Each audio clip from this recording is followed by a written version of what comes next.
Maybe I'll pass it off to David here with if you could give us your journey in crypto and how that led to Morpheus. Sure, happy to. So, one of those old timers from the early days of the internet. And so I heard about Bitcoin back in 2012, and I was already a free market economics nerd. And so I was happy to change my green pieces of paper for like real money. And so it took a while back then. Like you're talking Mount Gox, BitInstant, like all the early players. But I eventually turned my dollars into Bitcoin and use that to like start investing in all the cool startups in the Bitcoin space. Um, and I really focused in on like the amazing thing about Bitcoin was it was open source, it was peer to peer, it had a blockchain, and it had its own token. And I thought we could generalize that model. So I ended up writing a paper called The General Theory of Decentralized Applications, or DApps. So if you've heard of the term DApps, that's where it comes from. That was October of 2013. And then Ethereum picked up the language in their white paper, right? Ethereum, a platform for smart contracts and decentralized applications. And that's sort of how the term took off and became popular. And so that was kind of cool because having created that framework for dApps, it sort of put me in a position where like everybody would bring me all the cool new protocols that they wanted to build. So I ended up starting the first angel group, the first VC to invest all in tokens. It's like, hey guys, let's use what was magic about Bitcoin. Let's make these projects truly decentralized. And like giving that a term and a name really sort of gave it real substance, right?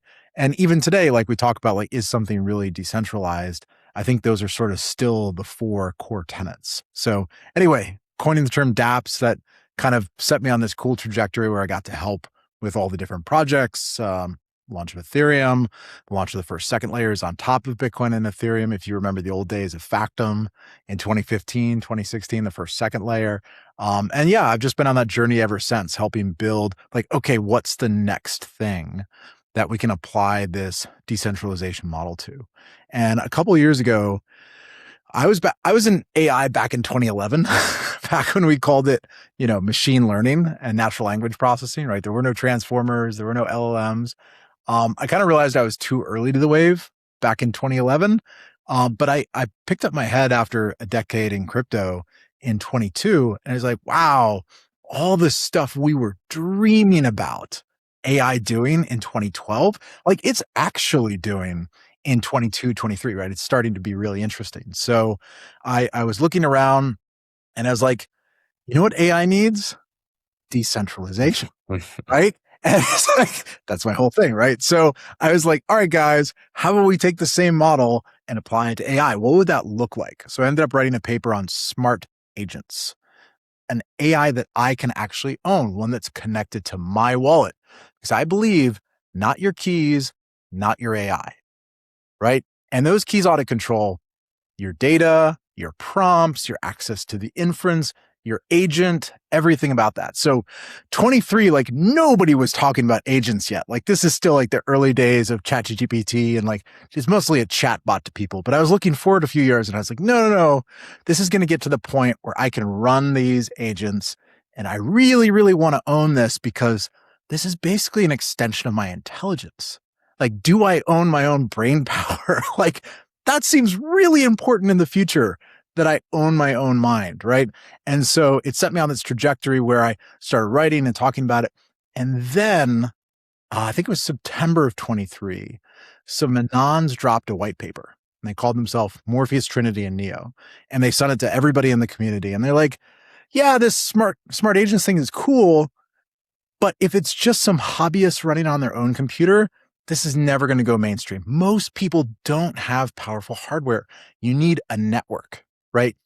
You need a way for people to run the GPUs and other people to use those GPUs to run their AI, right? And that was sort of like the stroke of brilliance. And I saw the white paper and I was like, yes, this is what we need next, right? This is how we make open weights, open source AI mainstream. So I ended up hanging out with Eric Voorhees at, you guys remember that permissionless conference where he gave like his famous like why crypto speech? Oh yeah, Yes. the opening, Yes. right? He Yeah, opened yeah, the yeah. top. We were Yeah. literally hanging out the next day at the conference. I've known Eric for like a decade. And I was like, man, I'm pretty sure we need decentralized intelligence. And like, this is going to be critical in the future. And like, he grokked it. He was like, yep, I've been looking around and like, this is the thing we need to take all of the stuff we built in crypto and apply to. And so he really got it, helped bootstrap the early Morpheus community, donated the mor.org website to the community, wrote some of the early papers about staking and stuff like that. So all these cool people started coming together in like October, November 23. And then the whole movement had this crazy fire lit under it because of the executive order. I don't know if you guys remember this coming out October of 23, but the Biden administration had this great idea. They were going to ban math. They signed an executive order that said open source AI was a weapon and it should be illegal. It should be a felony to release an AI. I was like, what?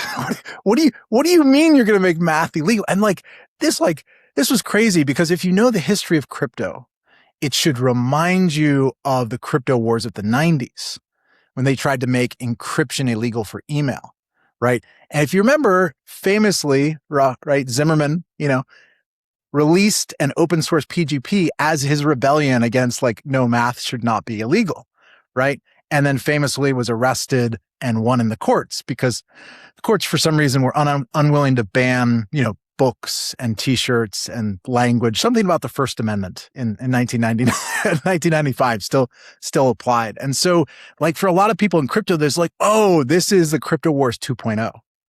And instead of making encryption illegal, they're trying to make open weights, open source AI illegal. And so that brought together this incredible movement of people. We held all these decentralized AI summits and events in Austin and San Francisco, all over the world. And fortunately, the next administration sort of swept all those regulations away.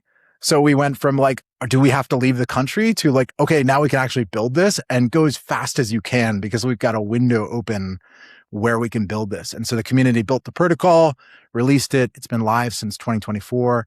And it's amazing how far it's come. We can nerd out about it today, but the things we were hoping for 3 years ago, the open weight models catching up with OpenAI, people said that was crazy. That would never happen.